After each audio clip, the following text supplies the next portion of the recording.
ladies, gentlemen, and distinguished guests. I am really deeply honored to have been invited here today to assist in the inauguration of your show.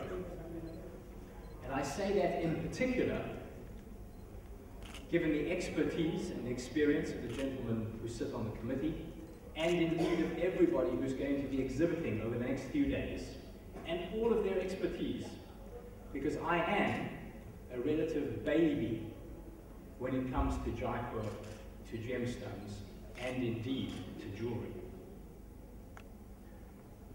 I say that in part because my first visit to Jaipur was only in 2008. Very recent.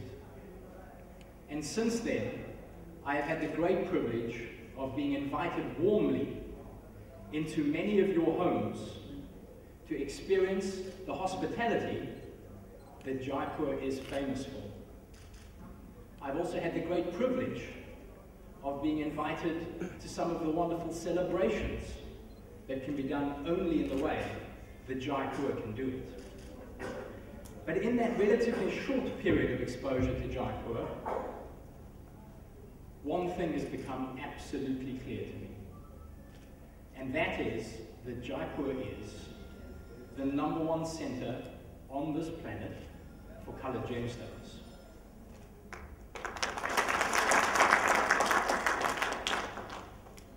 Jaipur is the heart, it is the soul, it is the lifeblood, and it is the pulse of the colored gemstone industry, and particularly insofar as emeralds are concerned. And not only is it all of those things, but it is also the single point in the universe where quite literally centuries of skills and experience and craftsmanship come together in a single, very special city. And for that I applaud you. The company that I work for, Gemfields, is passionate about colored gemstones.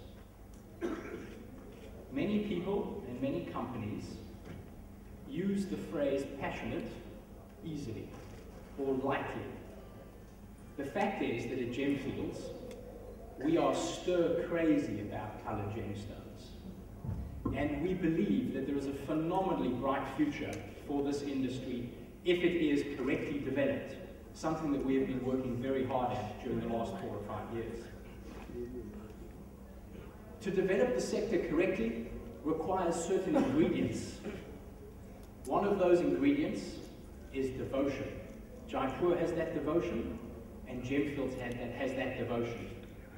To give you one example, at the Kajum Emerald Mine in Zambia, which Gemfields owns 75% of, we mine 24 hours a day, 7 days a week, with 450 employees.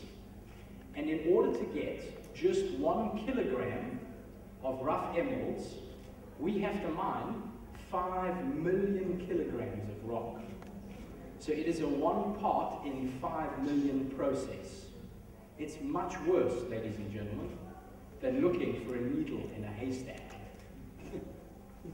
The second key ingredient is transparency.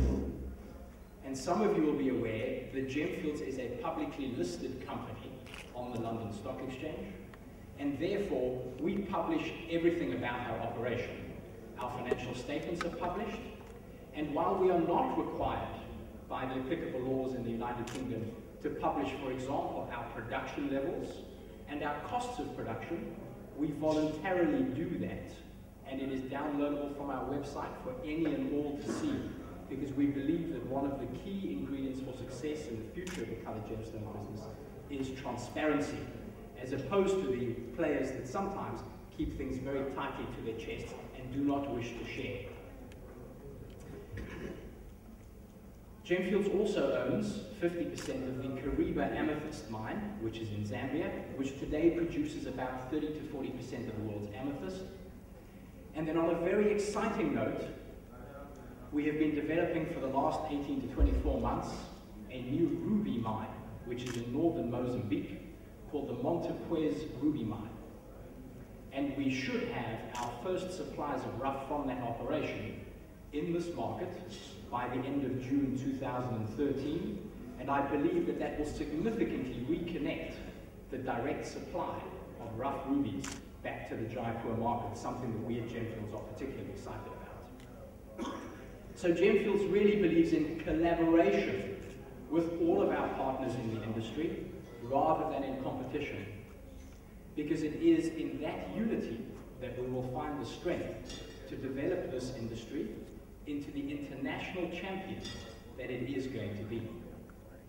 So finally, on this auspicious day, I would firstly like to reiterate my gratitude for having been invited today to assist in the inauguration.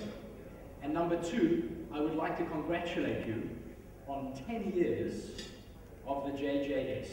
It is a real success story, and I was amazed yesterday evening looking through the 10-year brochure, of which I was given a sneak preview, to see that the committee in 2003, today, with the exception of the substitution of the senior Mr. Durlavji for the younger Mr. Durlavji, is the same committee that was there in 2003. And that level of devotion is exactly right, we believe, for the colour gemstone business.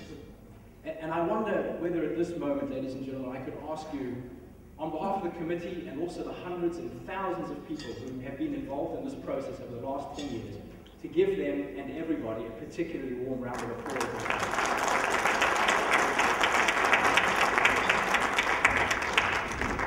It's never easy to be pioneers, gentlemen. I really think you've done a phenomenal job, so congratulations to absolutely everybody that's been involved.